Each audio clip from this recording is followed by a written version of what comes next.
Where are the testimonies that the power of the kingdom is literally influencing people's lives? And that's when it gets a little bit tricky because there's not a whole lot of stories. God has made it clear that we are His preferred agents of change to the world through the Holy Spirit. But sometimes, when truly no one is available, He'll go straight for us Himself.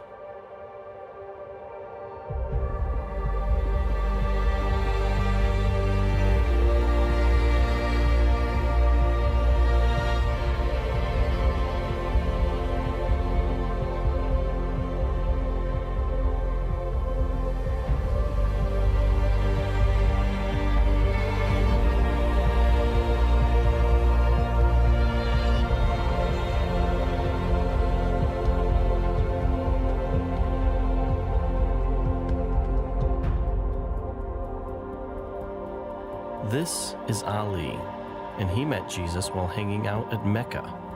Yeah, you heard me, Mecca, the epicenter for the Muslim faith.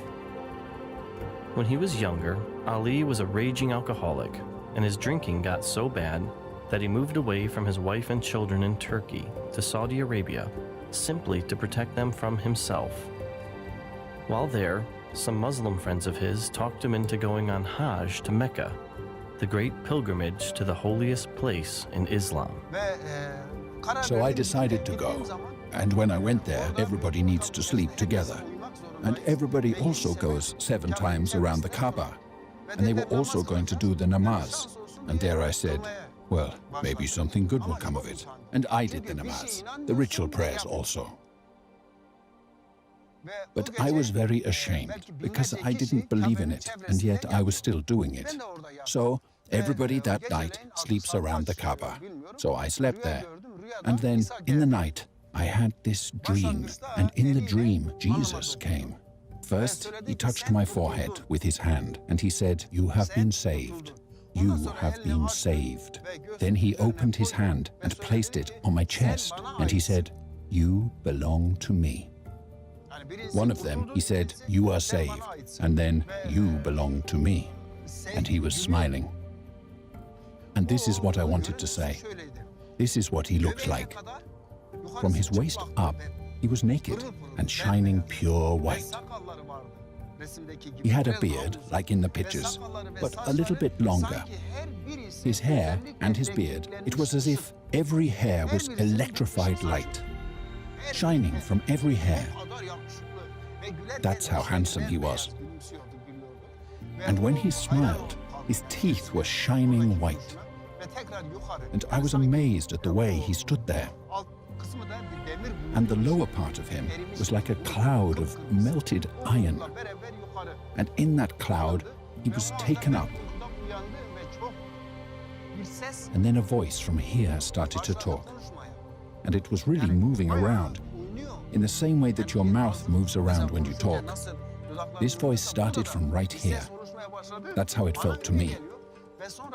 So I woke up my friend, and I said to my friend, "Hey, look, do you hear that voice?" He said, "No." I said, "But I've had this dream. I saw Jesus." He said, "You ate too much food last night. You've gotten sick. Go back to sleep. What business does Jesus have in Muhammad's capital?" So I tried to go back to sleep, but the voice wouldn't let me. It kept talking to me, just like I'm talking to you. And when it was morning time, the friends came over to me, and they said, "Let's continue on the pilgrimage." And the voice was saying, "No, you're not going to go." It wouldn't let me. And the voice was saying to me, "Go and collect all your stuff and go back to your country. Look for your friends and find them." I didn't understand, but I made up my mind. Okay, I've decided I'm not going to go. I didn't understand it myself. So then I went and took a shower so that I could go back to where I had been.